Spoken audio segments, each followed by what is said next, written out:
But I'd love to talk to you about your new film, which is Yeah. Sound of Hope, the Story of Possum Trot. It's in theaters now.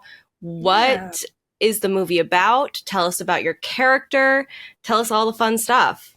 Oh, so it's an amazing story, and it's a true story. And that's the first time I've really got to do like a story inspired by true events that I didn't write myself, and of a person who actually exists.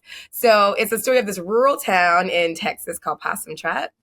And it's funny, I did Good Morning Dallas to promote it, and I was like looking up where Possum Trot was because I was going to do this whole bit about like, oh yeah, Possum Trot. It's only like you can't find it. It's nowhere on the map. Google has no idea where Possum Trot is. It's that small still in 2024.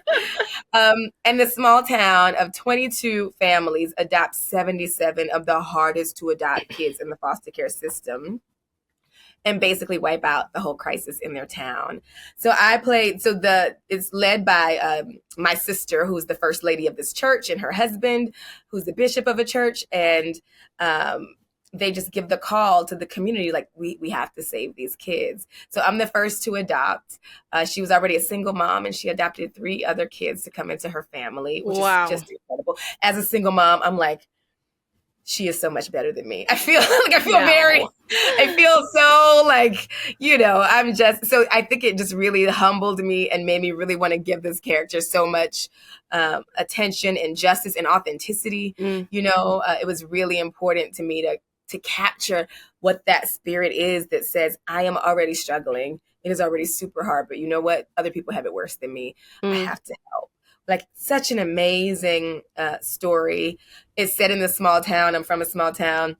I'm from the Bible Belt. This is the Bible Belt. So it just really spoke to me as soon as I read it. And excited to really have people see it. It turned out so lovely.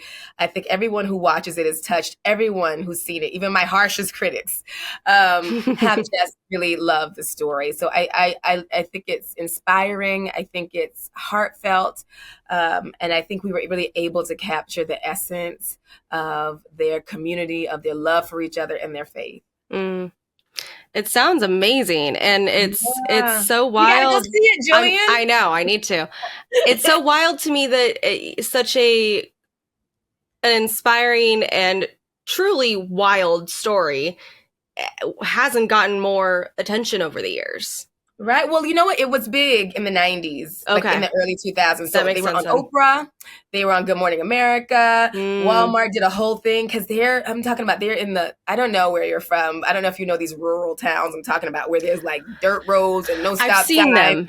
I've seen them when I visited. On your drive to California. You probably, I've seen them. Like, I've gone to Oklahoma and Texas, and I've been in smaller areas for little bits of time, but not these rural. So I think Walmart came in and built some like recreational stuff. So like, while it was happening, it was very popular, and the pastor wrote the book. But yeah, this is the first time I think on a grander scale, or in our more generation, or that we can history of knowing about it, because I don't remember it from those times either. But it did get attention then, and so grateful and thankful that they're getting their much deserved flowers now. Yeah, the attention that they deserve, and just really, really happy to be a part of that.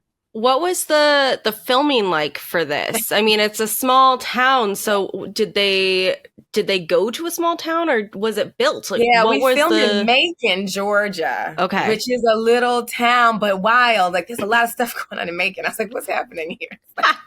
These little towns are different. Surprises everywhere. When I was growing up, I was like, these little towns have changed. But it's cool, they would be like horses or like just pastures of cattle, like, So, and just, I will say the set design was amazing. So these old cars, oh God, the 90s clothes, which I had sort of forgotten because I was kind of young. But now I was like, I hate all of these clothes. High-waisted jeans, everything tucked in with the belt. I was like, this is members only jackets. I don't know if anybody knows what I'm talking about, but how much teal was there? Because teal was the color of the 90s, right? So much polyester and print.